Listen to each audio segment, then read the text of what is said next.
Bloomberg Audio Studios. Podcasts, radio, news.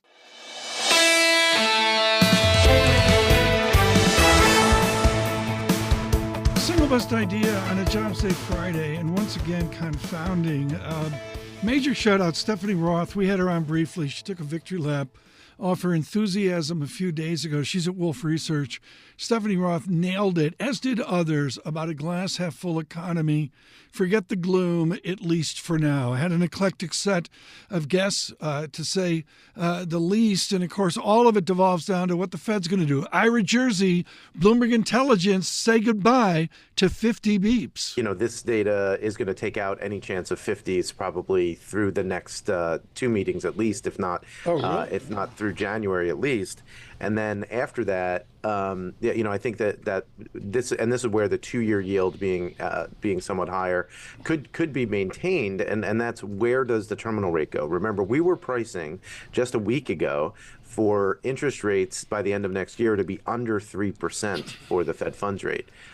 So that is starting to get repriced now. We're now around 3 1/8, and I suspect that might go a little higher, particularly if we get an inflation print that doesn't show that that inflation is moderating even further. So I think there is a risk here that this is the better scenario that we've been talking about. Like we never believed in the soft landing. It was either, hey, the economy's either going to chug along or we're going to fall in recession, and it seems like maybe that beginning one is where we're headed. Ira Jersey publishing this weekend for Bloomberg Intelligence. Look for that on the terminal. Not Monday. He'll get it out today, and you'll see it Saturday and Sunday as well as Global Wall Street works 24/7. Ann Sonders at Morgan Stanley has to recalibrate. She will publish for Morgan Stanley Investment Management a new view, a better view, a changed view on the American economy. Here, Ellen Zenter. This is always the case, right? We get this restatement in data, whether it's just the 2-month, net upward revisions in this report or all of those benchmark revisions that came last week.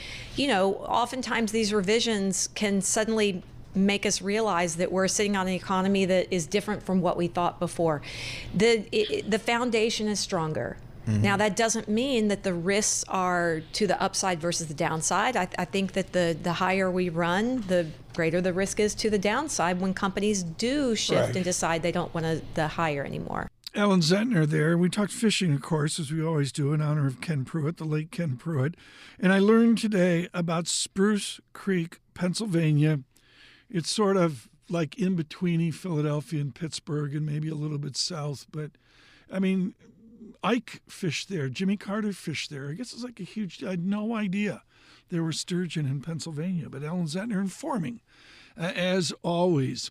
Ann Sonders darkened the door. And, of course, this after the jobs report. She's a Charles Schwab investment strategist. And we talked timeline.